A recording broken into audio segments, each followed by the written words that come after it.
un rectángulo y la acompaña este cachito que muchas veces ustedes en la obra o en los proyectos lo van a encontrar que el terreno no coincidió y nada. Aquí que encontramos con un triángulo.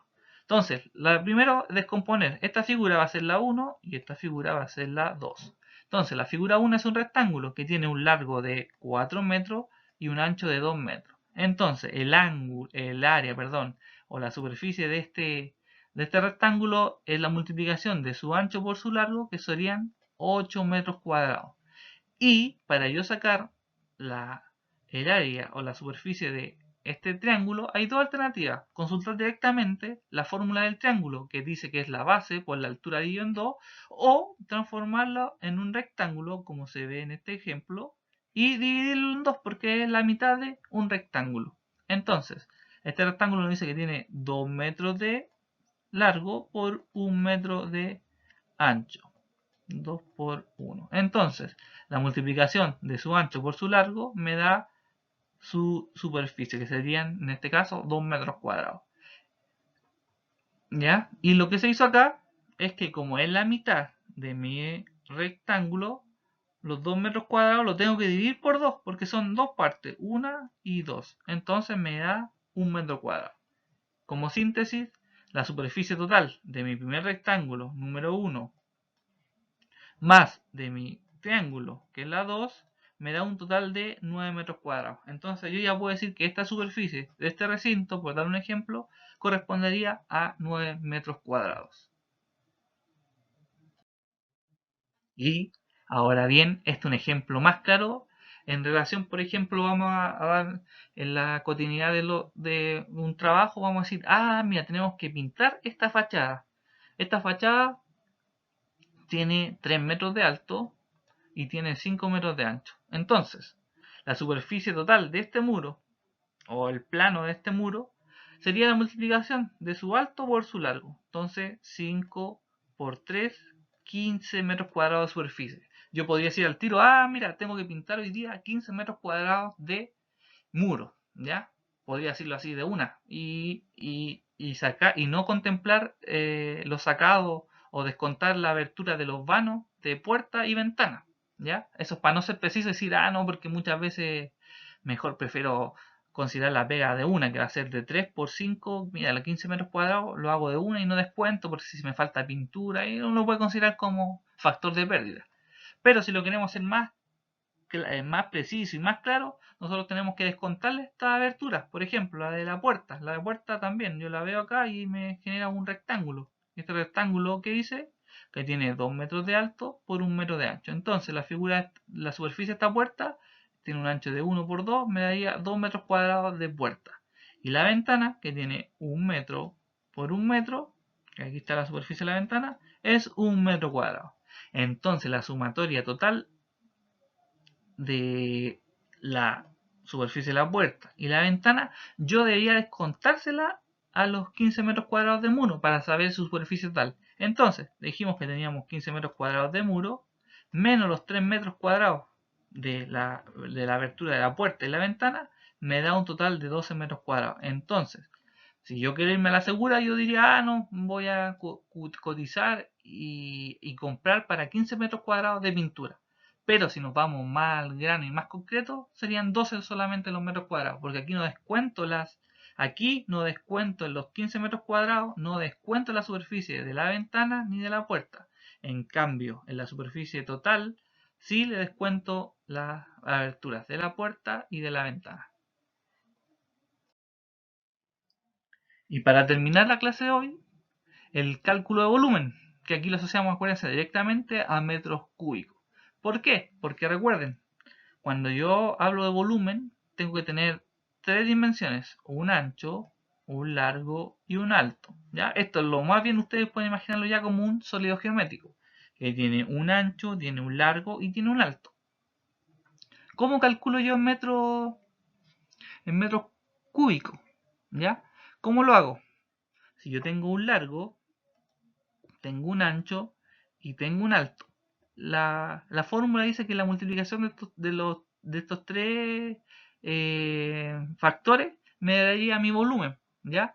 Pero la salvedad, y aquí donde uno aplica la conversión de medidas, es que, por ejemplo, todas las medidas, dependiendo de la unidad de medida que yo utilice, es lo que voy a tener que convertir o no. Por ejemplo, si yo digo que mi losa, vamos a suponer que es una losa, tiene 15 centímetros de espesor, yo no puedo multiplicar el largo, que en este caso tengo 462 por 381 por 15, porque serían 15 metros. No, yo los 15 centímetros los tengo que convertir a metros. Y la conversión dice que los 15, acuérdense, un metro son 100 centímetros. Entonces, si yo divido el 15 centímetros en 100, me daría 0,15.